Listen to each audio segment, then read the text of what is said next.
Hi, hello, good morning, and good afternoon. This is Walk and Talk with Andrew James, and we're here with Elsa again. We're going to be walking around one of the most beautiful spots, I feel like, which is the Stone Barn. It is very, very nice. It is a repurposed reservation. It used to be an old barn, and now it is a very, very quaint walking spot. I'm sorry that my voice is a little bit rattly. I've been sick, but nothing to help the sickness, but to go on a nice walk with your furry companion wherever she is. She's off sniffing, but yeah, let's go on this walk. She is bringing up the rear. I left a leash on. It's not a retractable leash, so she can walk pretty easily with it. But this place is very nice. It's big, it's open, and we're going to be walking down there, cutting down into the stream, and then walking back up. This is a very historic place on Mount Desert Island. It was built around the 1880s, and over there's the three buildings. This is the barn housing all the tractor equipment. That little building right there is the carriage house where they put the carriages for the carriage roads, and then there's the house right there where people used to live. But now no one lives here. The owner passed away. The last owner passed away early this year, and yeah, it's very nice spot. So I actually took care of the last owner of this place before he passed. He was a very, very nice man. Since I worked at a local assisted living facility on Mount Desert Island, he got brought there, and he was a very, very sweet man. He always had a joke. He also had a very fun mustache, where it was one of those that goes out and it curls in. He was very short too. He was about 5 feet, but he took care of this huge open land until he got around 80 years old. But yeah, he was very, very nice. He had a very adventurous life, from what I got told from him and his family. He was, he was born the 1929, and he, probably 1927. I'm trying to remember, but I know he served in World War II, and then after his service, he was a school teacher, and he funded a lot of schools around the island, which for a philanthropist when you're young is very amazing. And then he bought the Stone Barn, I believe in 1960, and allowed the public to come here in the off season for going on walks or going camping. And during the summer and fall time, he would obviously farm. Now, what he farmed, I have no idea. I didn't ask him about that, but it's very nice. Like all the tree lines, and I can't imagine farming all this land. And if we go down there, if the tractor's still there, I'll show you the tractor that he used. But it's very cold out too. But it's very nice. It's worth it. It's worth it going and walk here just for the nice like cool breeze and the very nice tree line. I very love it. When we go in there, there's a section where he planted trees, and so a lot of them are in a row. There's like, I think he planted 4 rows, and so they're all nice and straight. But yeah, we'll go in there and I'll show you. Now entering into the forest. It's very nice. A lot of spruce trees surround the outskirts of the farm, and some pine. But once we get over here, that's all the trees that he's planted. As you can see by some of them right there, he planted them in a row. A lot of spruce trees is what he planted. But it's very nice. We stopped to look at some of these trees that are in a line. Right here you can see all of them. I'm going to use this one as an example where he has planted. As you can see, all these are in a line. Then a couple of them they had to space out for how big they get. But you know, all these, whichever one you choose and step in front of, there's the line. It's very nice. And with a couple storms that came by, or with people chopping them down, but it looks like these ones were chopped down, and but it looks like they're building a little pile, and they're going to take people who run the reservation are probably going to take these out or put them deeper in there to be used as housing for little critters. But it's very nice, very scenic. If you just like nice woods with nice shaded areas, it's very nice. Even when you look up, it's very cool seeing the trees cover the sun if it is summertime, or in wintertime with them. This path is lightly snowed because these hold a lot of the snow. But I really like this one where it has multiple limbs that are branching out, and it looks like a explosion from how it's all like coming out like that. It's so cool and very nice.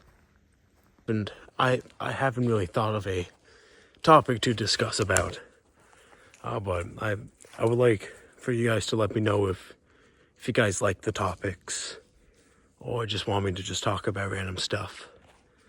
But I think a good topic is just like it's just old stuff still around. That's why I like especially the older generation talking about how things were back in the day. It just always feels so weird. Like when they talk about the prices of stuff, obviously inflation will keep going up, but how like you go buy like groceries for just like $50, that makes me feel so weird. Even my parents say that their weekly grocery bill was under like $100. I'm like, oh, that sounds so amazing. But like a lot of things, especially in New England, since it was firstly, so it was just the original 13 colonies, all in the East Coast. There's a lot of older buildings that are still standing, and it's hard to like comprehend that a lot of stuff was there since like the 1700s or the 1800s. Even like the carriage roads, there's a lot of bridges that even have the date that they were built in. A lot of them were built in 1993. No, sorry, 1992. 1993 was, I think, one of the last bridges that were built in the carriage roads, but a lot of them were built in 1923 to 1925. And it's weird to think that like humans did like complex like structures even just back then, like without the help of like a lot of machinery. And when you go to Acadia National Park, you'll see that like a lot of weird stuff like that. Like see like old buildings that are in the park, or like see old trail markers or trails that were used but no longer used. It's so weird, and like I can't imagine like living in Europe or in Asia or Africa, like where things were built all the way back, like before Common Era. Like going to my sister's boyfriend is from Cyprus, and when he went to Greece, he said that like all the big old Greek buildings, and just seeing like how tall they were and big, I'm like, that is so insane. Which is in Egypt, just the pyramids. I'm rambling, but excuse me. But it's crazy. And even just old people, it's crazy how they like talk about stuff, even like I think the 80s, since I was born in early 2000s, when they talk about the 80s and 90s, I'm like, what? You didn't have like not everyone had like a TV. Like my parents got their first TV in I think 2011 when I was 6. That was their first TV. Oh, I just want to show this. This is a longer stretch of it, of the lined trees. And then around here, and there's Elsa. I think she hears something.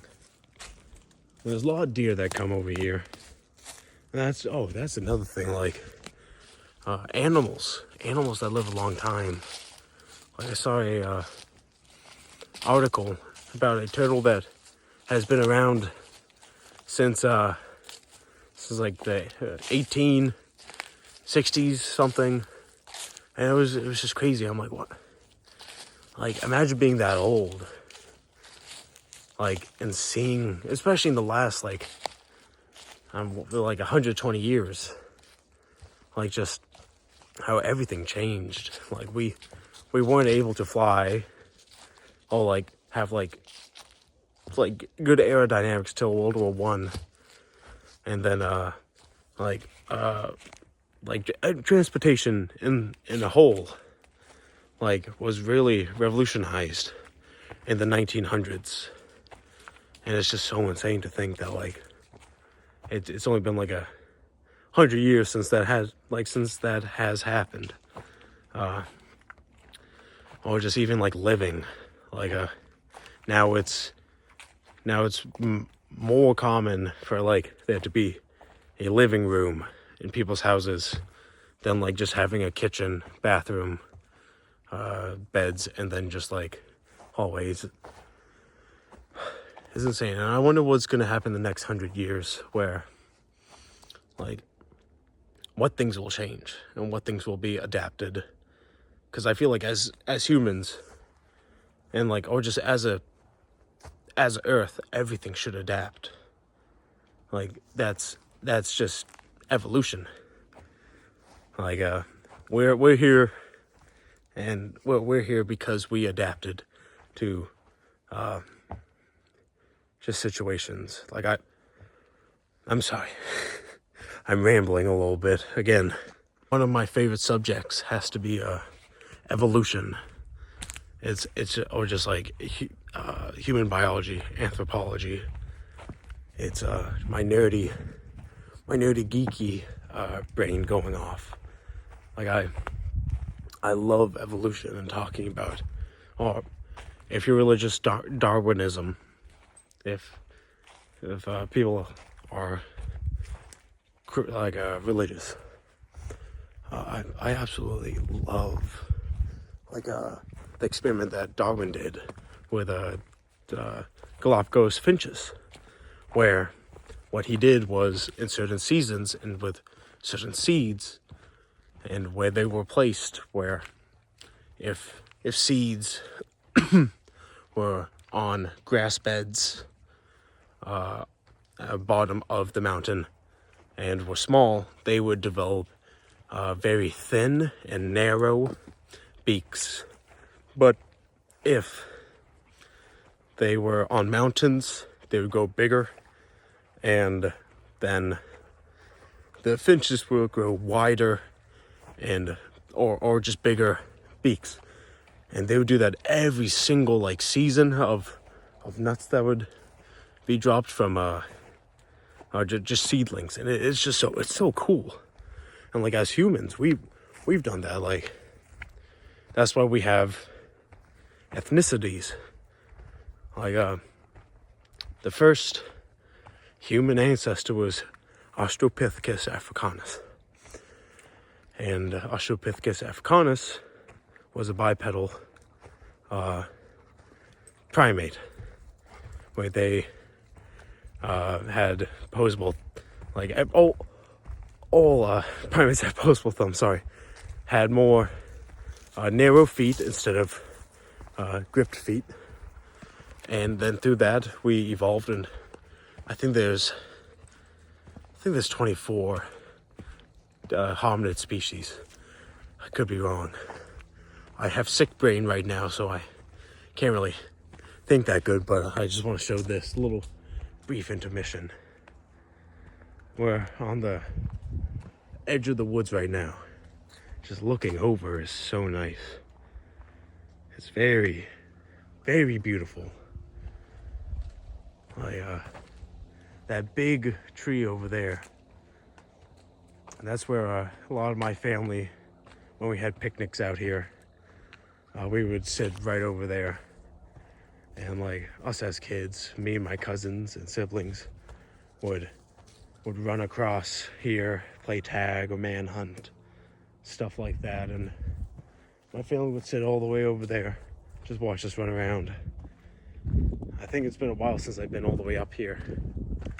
And there's ferns over there and weedlings and all that. It's a beautiful camera shot, like right here. Just looking out to the mountains and all the colorful trees. Hold on, let me get a close-up of that. Here we go. If I zoom in over here, that's beautiful, all the different trees and stuff. And over there is another farm. I forgot what farm that is. I don't think they're active anymore. I think it's also part of the preservation, or the reservation over there. And the company takes care of this and over there with that barn. But the cool thing over here is that there's weddings that happen here around in September. So that's why there's this huge slough that's already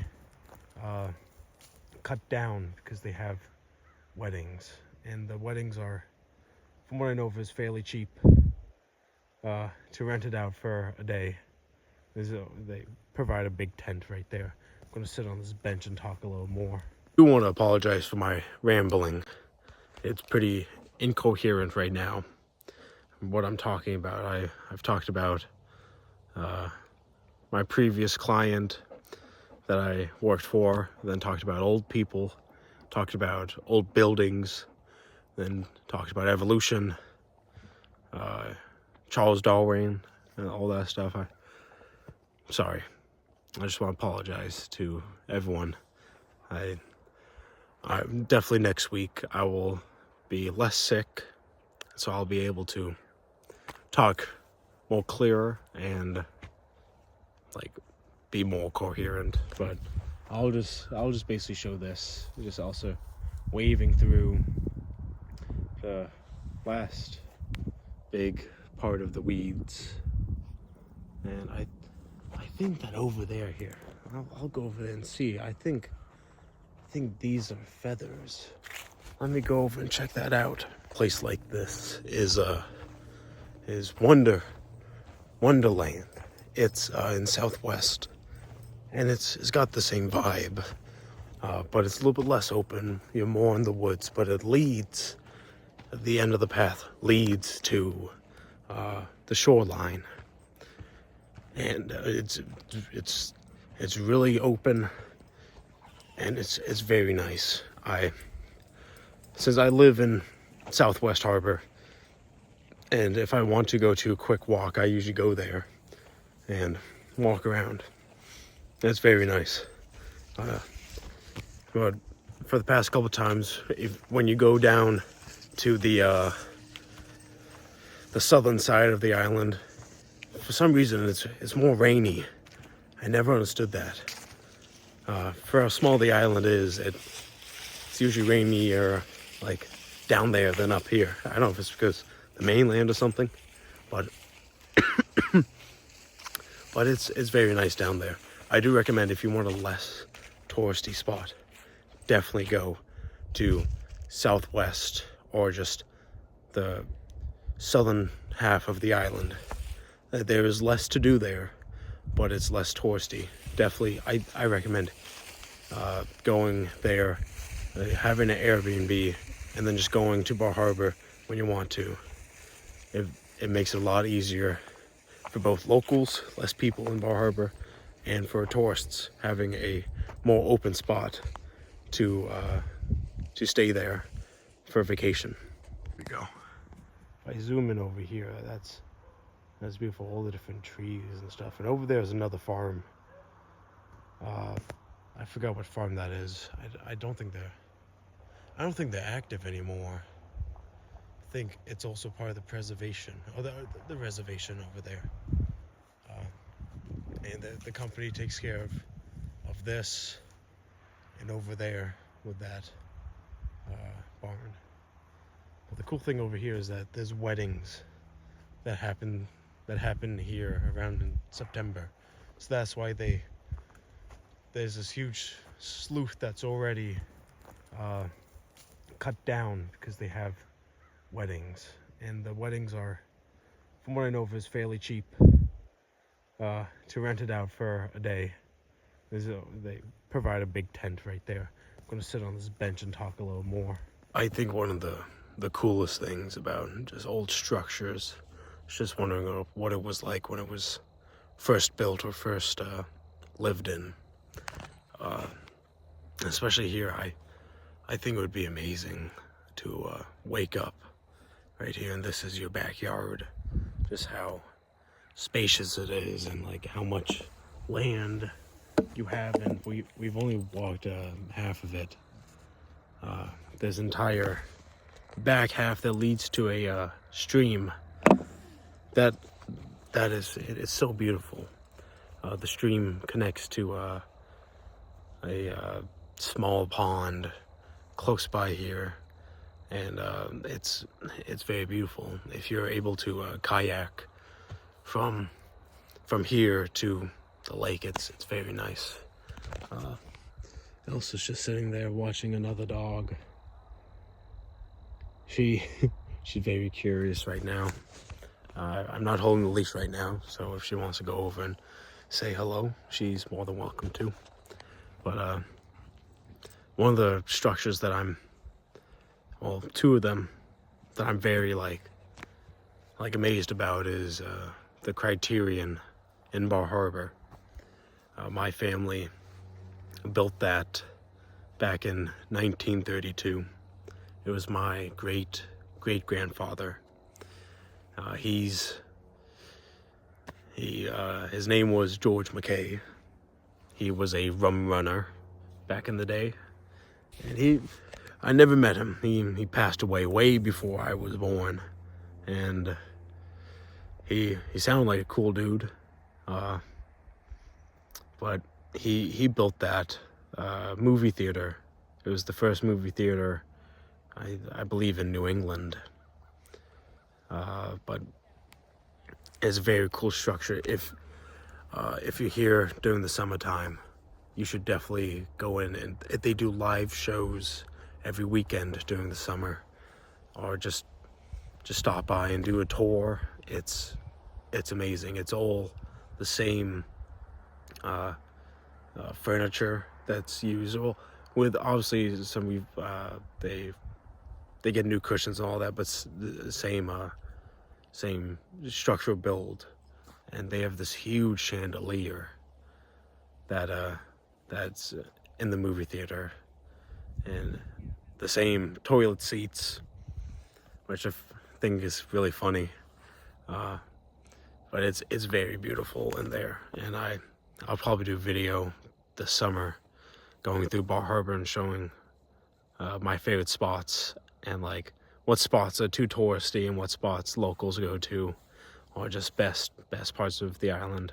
Right now I'm just doing some walks and around the island, but during the summertime I'm gonna do each town and what to do and what not to do in towns, and it's very nice. It's very beautiful coming here. The best time to come here, I think, is in September or in May, where things are just starting to open up or just starting to close down. Coming here June, July, or August is so overwhelming. But if you like huge crowds of people, then by all means come here like right in the summertime. But another place that my family used to own is called McKay's. It was actually where a lot of my family lived. It was one big house with multi-generational families in there. It housed my great-grandfather, my great-grandfather, great-aunt, my grandmother, and my great-uncle, and my I don't know, just a lot of older people. There's 3 generations in there, but it got turned into a restaurant called McKay's.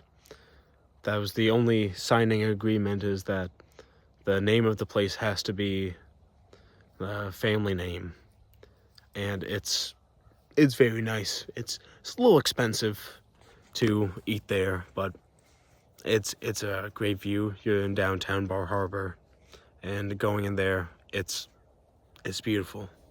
If you guys ever want to go in there, you might see me in there and ask me about what each room is and all that. Oh, it's starting to rain. Nope, there, the last little bit of seedlings left. These are very soft.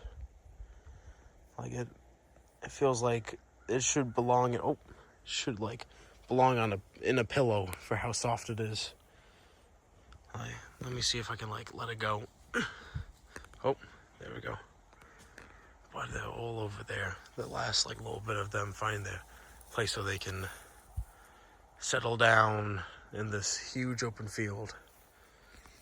And Elsa's gonna just wave through here because it looks like right here looks like there's some animals that have been here. Dog or deer. Deer come over here and if you look at this, the huge pathway coming over here. Yeah, it probably is deer.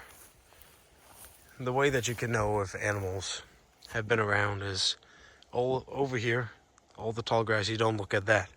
You look at the subgrass right there. These tall weeds, if you push them around or step on them, they come back. But if you look at this stuff, it shows you where they came from. And from where I walked in, right here, it'll show it and where I was standing. But yeah, this is my favorite thing about just this place is when it's cloudy. Well, you can't really see the clouds right now, but over there it's lightly raining, but it's also sunny over here. Well, as you can see over there, it's the rain is coming in. Let's see. So this is east side. It's coming from the west side, coming through the northwest side, coming through into the east. So when I go home, I'll be in the rain over there. But it's It's beautiful out. I love it when it's nice and sunny and it's raining. It just has a different feel to it. But just one more look at this amazing spot. Just taking in all the landscape really humbles you, and realizing that the man that used to own it right over here was a very, very gracious man, allowing it to become a reservation for small wildlife, or just wildlife in general. And it allows it open to the public and pets. I almost said humans, animals, but that makes no sense. It's very accessible for a lot of people. And it's right outside of Bar Harbor, so if you want like a quick walk around or just be near nature, this is a great spot to be in. It's right outside of town, so once you're done walking, you should go into town, have dinner, or have some ice cream. It's amazing. It's amazing. I think next week I'm gonna go to Compass Harbor, which it is in town, and just show you the seaside. There's something about the sea that makes a lot of people here go crazy. It's rocky. Like the only place that has sand or a sandy beach is Sand Beach in the park. But for a lot of places just in Maine, it's just completely rocks. So if you don't like wearing hiking boots near the ocean, then tough luck. But this concludes the video for Walk and Talk with Andrew James. I'm sorry it was a unconventional video with me being sick and being more sporadic with what I was talking about instead of having a overall topic.